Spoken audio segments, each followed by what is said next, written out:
Queridos alumnos, sean bienvenidos a una nueva clase de Derecho Penal, parte general. En realidad ya la última clase que vamos a trabajar sobre la parte general del Derecho Penal con el manual del doctor Julio de la Saba.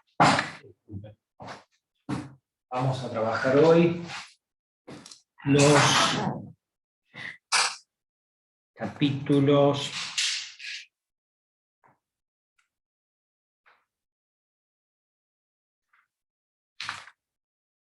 vinculados a la unidad y pluralidad delictiva, también llamado concurso de delitos, y el ejercicio de las acciones, algo que ya han visto en derecho procesal, que vamos a hacer una somera referencia, sin perjuicio de que el material se va a exigir en su totalidad.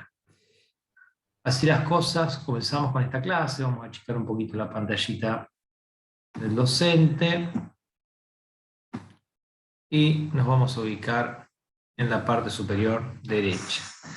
Unidad y pluralidad delictivas. Decíamos cuando dábamos la clase que ninguna duda cabe en relación a que una persona se le puede imputar la comisión de un hecho único o se le puede imputar una pluralidad de hechos. De allí que entre la unidad y pluralidad de hechos y la unidad y pluralidad de ofensas jurídicas vamos a tener que analizar las distintas situaciones que se pueden dar de concurrencia delictiva o no, y habremos de analizar la existencia o de concursos meramente aparentes, concurso real, concurso ideal, delito continuado, y también trataremos la problemática de la unificación de penas.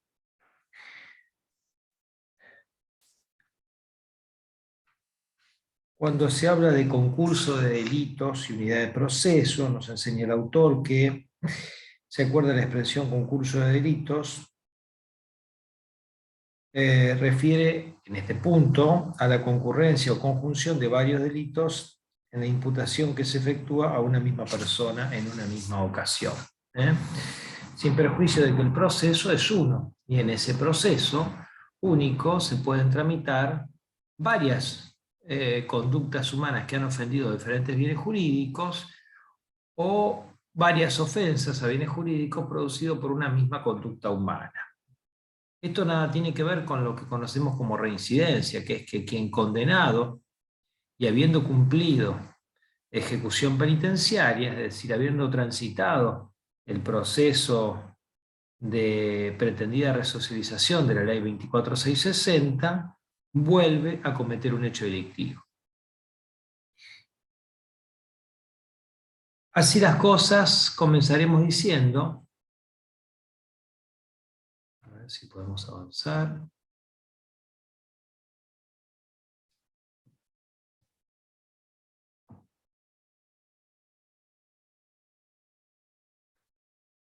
Bien. Que entre los concursos que tenemos el denominado concurso aparente o las meras relaciones de tipos penales. Resulta esta una situación que se presenta cuando un mismo hecho aparece solo aparentemente, que puede ser atrapado por varios tipos penales, aunque ello no sucede porque un tipo desplaza a otro. Tipos penales nos referimos a conductas descriptas en una ley penal, en un artículo del código, en donde se describe una conducta. Por ejemplo, matar a otro, por ejemplo, apoderarse de una cosa mueble total o parcialmente ajena. Y ya vamos trabajando con estas descripciones, ¿no? Hay alguna serie de principios rectores para saber cómo se resuelven las problemáticas de concurso aparente o meras relaciones de tipos penales, y son los siguientes. El principio de especialidad. La ley specialis deroga la ley general, y la ley especial regula la ley, deroga la ley general. Así, el parricidio del artículo 80, el que matara al ascendiente, descendiente o cónyuge, a la persona con quien mantiene o ha mantenido una relación de pareja, mediar y convivencia o no, deroga el homicidio.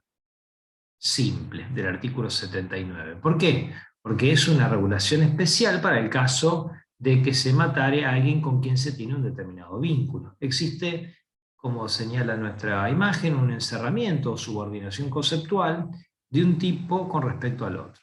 También puede haber una relación de alternatividad. Se da cuando dos figuras se excluyen recíprocamente por incompatibilidad con relación a un mismo hecho, lo cual solamente puede encuadrar en una u otra situación. Por ejemplo, en el caso de que me quedo con una cosa que no es mía. Si me apodero de la cosa ajena y me quedo con ella, se trata de un hurto. Si la cosa ajena me fue trasladada eh, por la víctima y yo no la devolví debiendo hacerlo, no teniendo derecho a quedarme con la misma, se tratará de una retención indebida. Pues bien, hurto y retención indebida no son compatibles uno con el otro. La figura o es una o es otra, se excluyen mutuamente. Relación de alternatividad.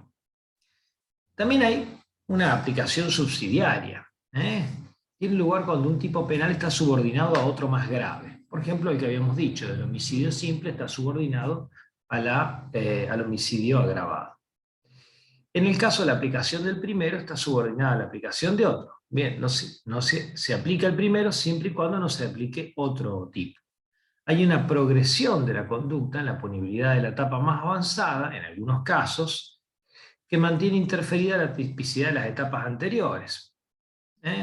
Por ejemplo, en la violación de domicilio hay una subordinación expresa a que no haya la comisión de un delito de hurto o robo. No ingresé a la casa ajena, yo ingresé a la casa ajena para robar, no por el mero hecho de ingresar a un lugar donde no tenía autorización.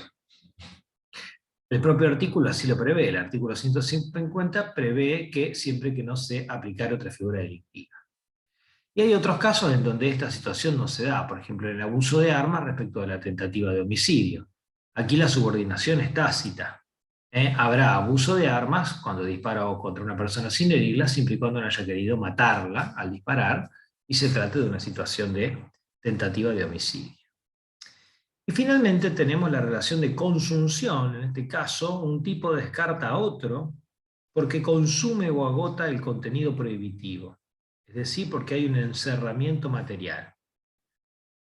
Consume o agota a otro. La previa estafa, artículo 172, a quedarse con obtener una disposición patrimonial a través de un ardido engaño, la estafa, es consumida por la especial forma de estafa de la retención indebida.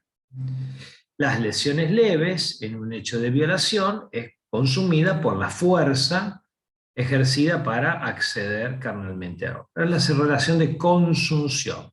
También podríamos decir que el robo, apoderarse de una cosa mueble total o parcialmente ajena, que hasta ahí podría ser hurto, con fuerza en las cosas o violencia en las personas, consume a la figura de hurto. Bien, en materia de unidad y pluralidad delictiva, antes de hablar de usos ideales y reales, podemos decir que cuando hay un solo movimiento, solo puede haber una conducta.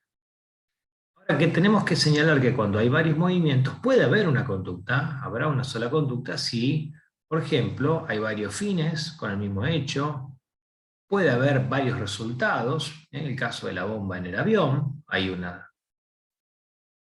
varios movimientos, pero con una sola conducta, aun cuando haya varios resultados. Y si hay una unidad de sentido de la prohibición, delito con varios movimientos, va hacia un determinado lugar.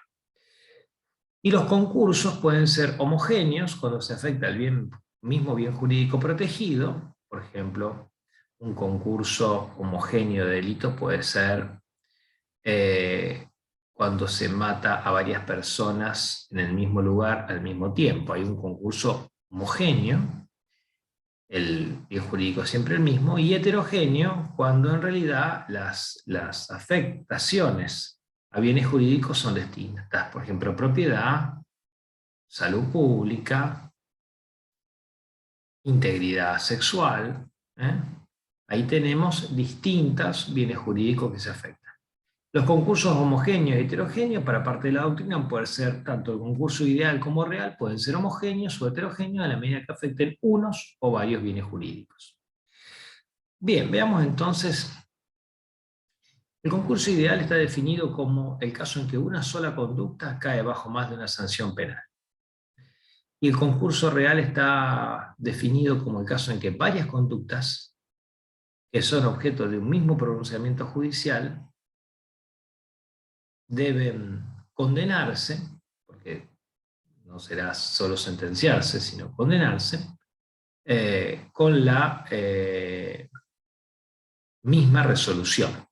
Entonces se juzgan en una misma sentencia, en una misma condena, varias conductas anteriores. Son conductas independientes.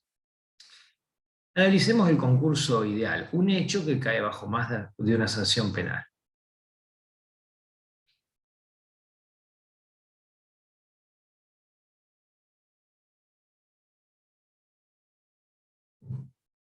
Bien. Robar un kiosco a mano armada portando un revólver calibre 22. Hay un solo resultado.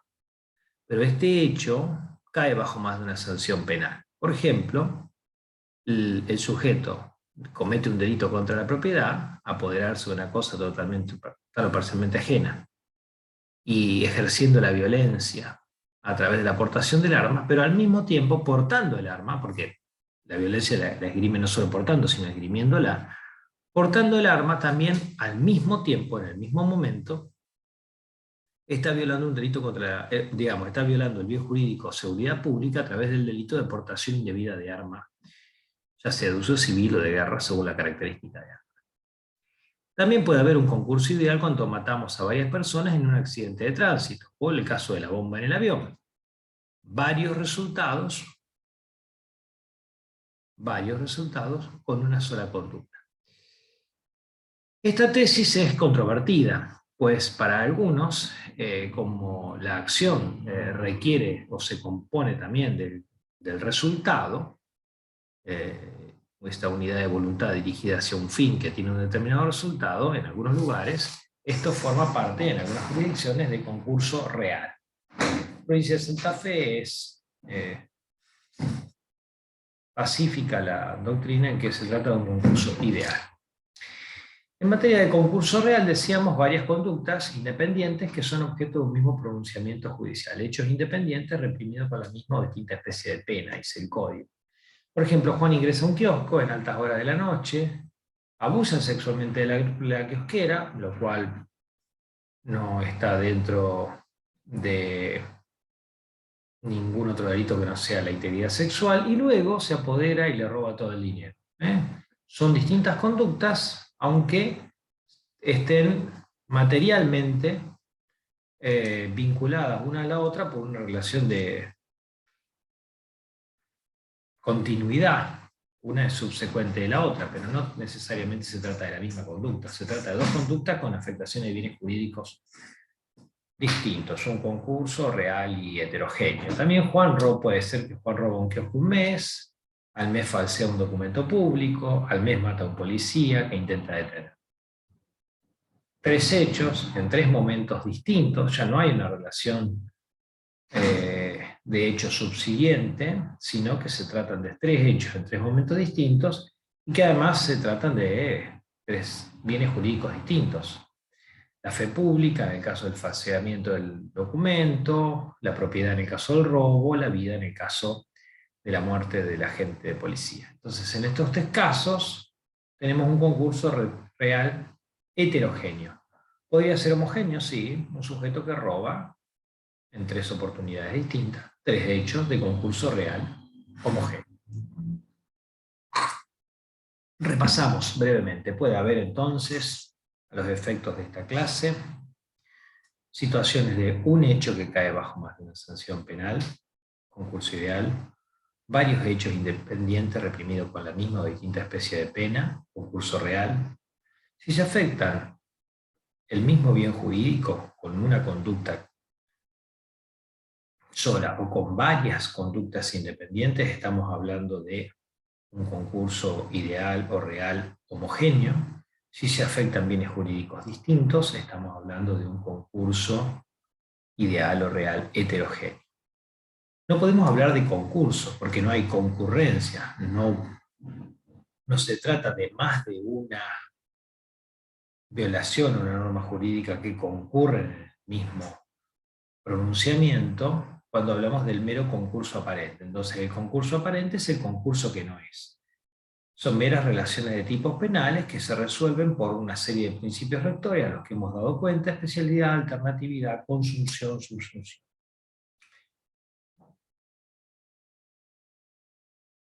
Especialidad, alternatividad, subsidiariedad, y consunción. Hasta aquí, entonces, el entendimiento de esta primera parte de lo que es el concurso y la unidad o pluralidad de conductas. Repetía, entonces, que puede cometerse, que hay una unidad en el proceso y que en el caso de pluralidades delictivas, estas se pueden dar por pluralidad de conducta o pluralidad de afectaciones de bienes jurídicos, que no siempre que se afecten distintos bienes jurídicos por una misma conducta va a haber concursos reales o ideales, también puede haber meras relaciones de tipos penales. Quería aclarar este punto: las meras relaciones de tipos penales también nos indican en el caso, la resolución la toma el Código Penal. Por ejemplo, tomemos el caso de homicidio simple o homicidio calificado que se resuelve por el principio de especialidad. Hay un solo artículo que reprime a quien mata al ascendiente, descendiente, cónyuge.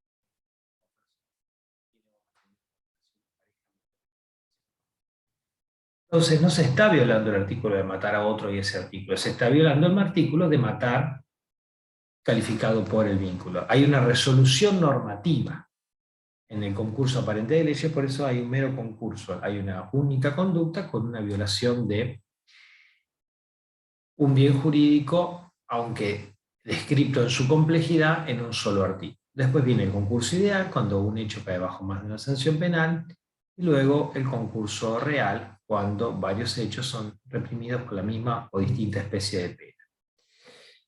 ¿Cómo se resuelve la pena del concurso ideal?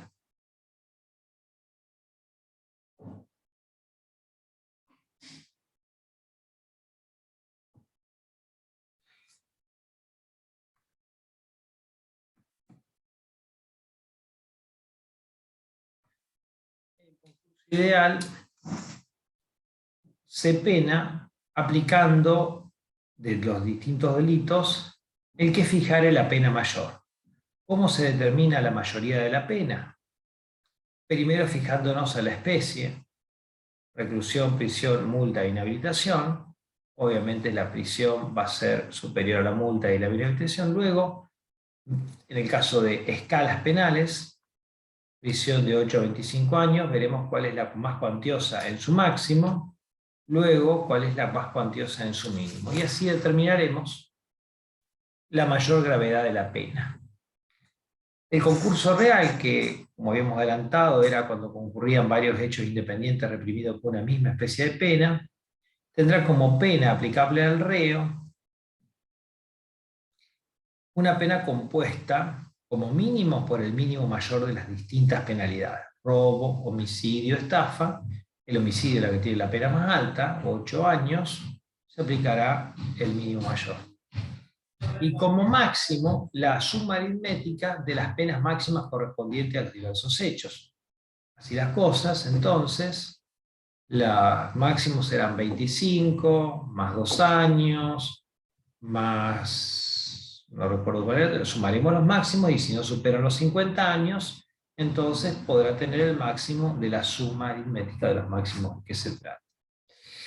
Nunca podrá exceder este máximo el máximo de 50 años. Bien, en materia de concurso real o material, tenemos una pluralidad de conductas, de hechos independientes entre sí, son varios los hechos, pueden haber, como o decíamos, ocurrido en un mismo contexto o en contextos diferentes.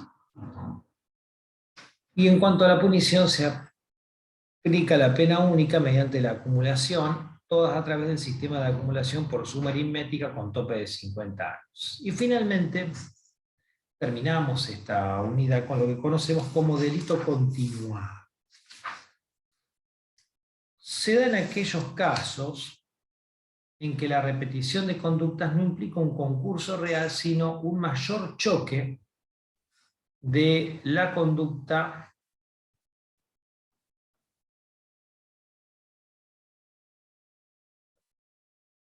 con el derecho.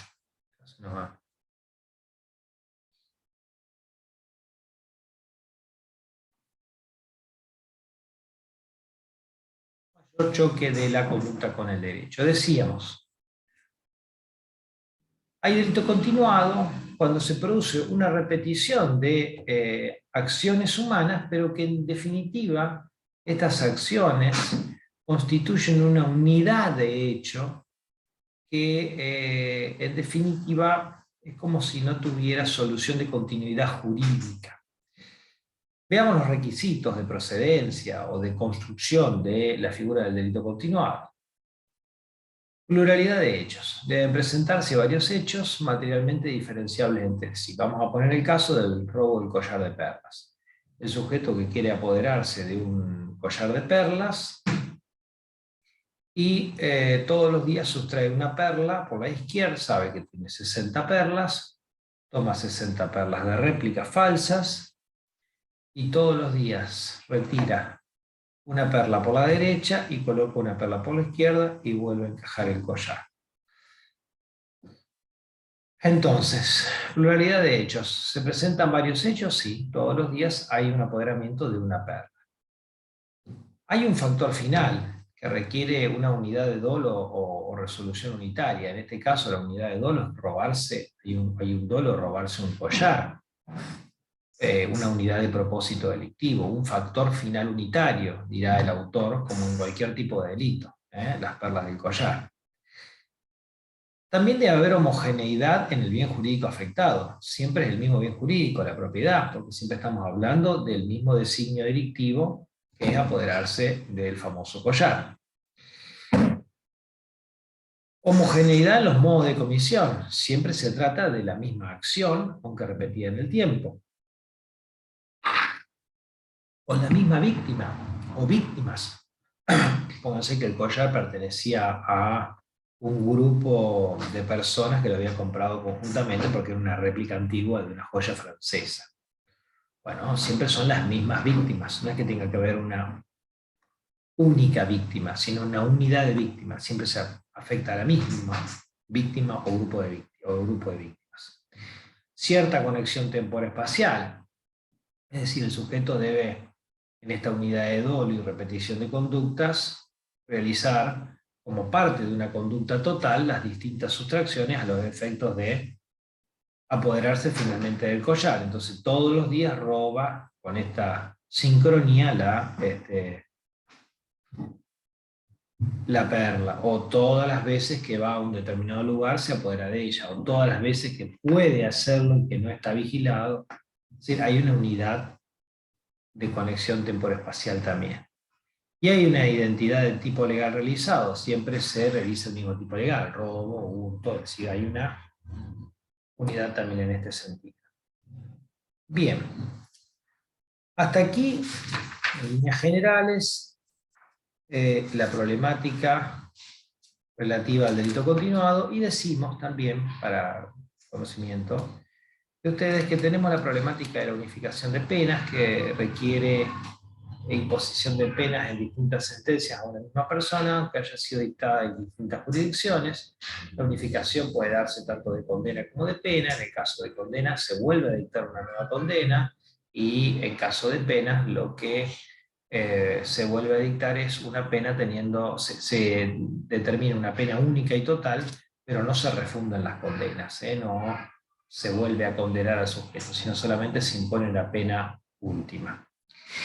Esto puede ser a pedido de parte, tanto el juez que dictó la última condena como el que dictó la más grave, y pueden utilizarse los métodos de suma aritmética o de composición, es decir, tener en cuenta todas las conductas y dictar una pena única que no necesariamente sea la suma aritmética de todas las condenas que se recibió, dependiendo de cómo haya impactado en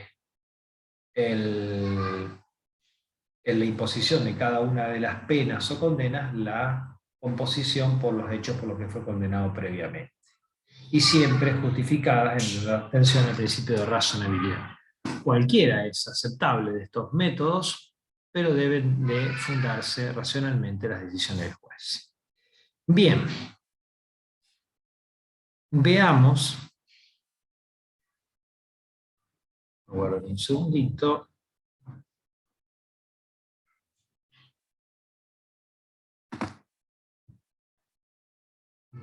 Por aquí.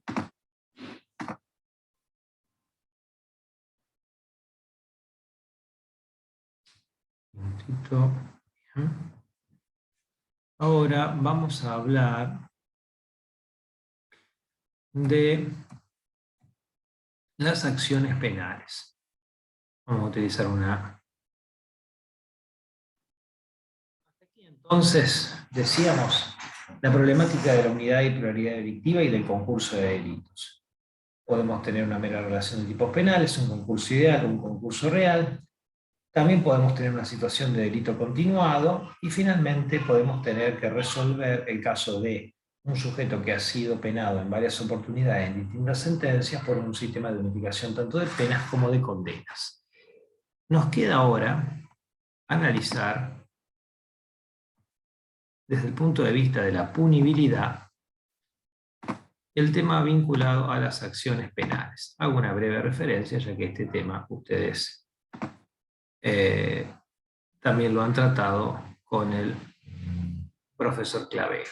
Tenemos las acciones penales, pueden ser acciones promovibles por el ejercicio público, acciones de ejercicio público, perdón, que son promovibles de oficio o promovibles a instancia de parte, acciones de ejercicio privado del artículo 73. Son acciones de ejercicio público las previstas en el 71, sin perjuicio de las reglas de disponibilidad de la acción penal previstas en la legislación procesal, deberán iniciarse de oficio todas las acciones penales, a excepción de las siguientes, las que dependían de instancia privada y las de acciones privadas. ¿Y cuáles son las que dependen de instancia privada? Las previstas en el artículo 119, abuso sexual simple, con acceso carnal, o gravemente ultrajante. 120, estupro, 130, Código Penal, cuando no resultare la muerte de la persona ofendida. En este caso, será promovible de oficio o lesiones de las mencionadas en el artículo 91, lesiones gravísimas. También cuando hubiera lesiones leves, dolosas o culposas, siguen siendo promovibles de instancia privada, y en los casos de impedimento de los hijos menores con sus padres no convivientes. Reza el artículo también que en los casos de este artículo no se procederá a formar causa, sino por acusación o denuncia del agraviado, su tutor, guardador o representantes legales. Es decir, tiene que haber una presentación para que la víctima decida si esto queda en su ámbito de intimidad o se expone. Pero se procederá de oficio en los casos del inciso primero, es decir, los delitos de 119, 120 y 130, cuando la víctima fuere menor de 18 años de edad o haya sido declarada incapaz. En los casos del inciso segundo, cuando mediaren razones de seguridad o interés público, en los casos de lesiones leves, dolosas o culposas. Y en los casos del inciso segundo y tercero, cuando el delito impedimento de contacto con los menores no convivientes, contra el menor que no fuere cometido contra un menor que no tenga padres, tutor ni guardador, o que lo fuere por uno de sus descendientes, tutor, guardador, o cuando existieran intereses gravemente contrapuestos entre estos y el menor, siempre que resultare más conveniente el interés superior de aquel. Así las cosas, tenemos prevista entonces que tenemos acciones de oficio oficio, pero con instancia privada, públicas de instancia de promovible de oficio, acciones públicas de instancia privada, y tenemos también las acciones privadas reguladas en el artículo 73 de nuestro Código Penal, que reza. Ahora lo voy a compartir desde el código para ustedes.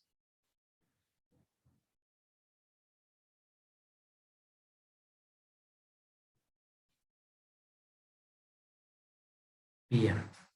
Son acciones privadas las que nacen de los siguientes delitos: calumnias e injurias, violación de secretos, salvo los casos del artículo 154 y 157, concurrencia desleal, prevista en 159, incumplimiento de los deberes de asistencia familiar cuando la víctima fuera el cónyuge.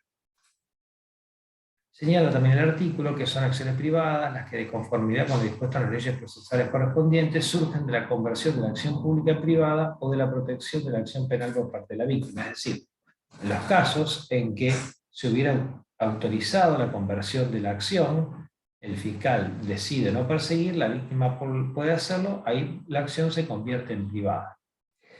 La acción por calumnia o injuria podrá ser ejercitada por el ofendido y después de su muerte por el cónyuge, hijo, nietos o padres sobrevivientes. Aquí no habla de la titularidad de la acción, sino de la legitimación ad causa, no de la legitimación en la causa, sino ad proceso, de la legitimación procesal para ejecutar esta acción que estaba en cabeza de quien fue ofendido y luego falleció. Dejo de compartir. Y entonces repasamos en materia de ejercicio de las acciones penales, que es cuánto pide el manual, que es cuánto pide el programa respecto a ustedes, y está en el manual en el capítulo 19 de la punibilidad. Tenemos que repasamos las acciones son públicas, promovibles de oficio, aquellas que no estén expresamente previstas en el artículo 72, acciones que requieren instancia privada, como las que derivan los artículos 119, 120, 130, lesiones leves, dolosas, culposas, impedimento de contacto, y acciones en las que la policía, el fiscal no van a entender, que son las acciones meramente privadas. Esta se procede por querella, que se presenta directamente por el agraviado que inicia una querella. Queridos alumnos, hemos repasado entonces la etapa final del material de parte general de Derecho Penal para el Instituto de Seguridad Pública, en este caso, unidad y pluralidad delictiva o concurso de delitos con su concurso aparente, que no es concurso real, concurso ideal, delito continuado, y alguna breve referencia a qué se trata esto de la unificación de penas y condenas. Y finalmente, en materia de punibilidad, el ejercicio de las acciones. ¿Quiénes son los titulares de la misma? Saben ustedes que la acción se puede cesar en su persecución a través de las reglas de disponibilidad del ejercicio de la acción penal pública, y que el fiscal puede aplicar los denominados criterios de oportunidad, como que también la víctima puede convertirse en titular de una acción que el fiscal desista. Esto que hemos visto al final, previamente deben analizarse que las acciones son públicas, promovibles de oficio o a instancia de parte, o acciones privadas. Bien, con varias reiteraciones, pero para fijar el contenido de lo que venimos dando, los saludo y hasta otra oportunidad.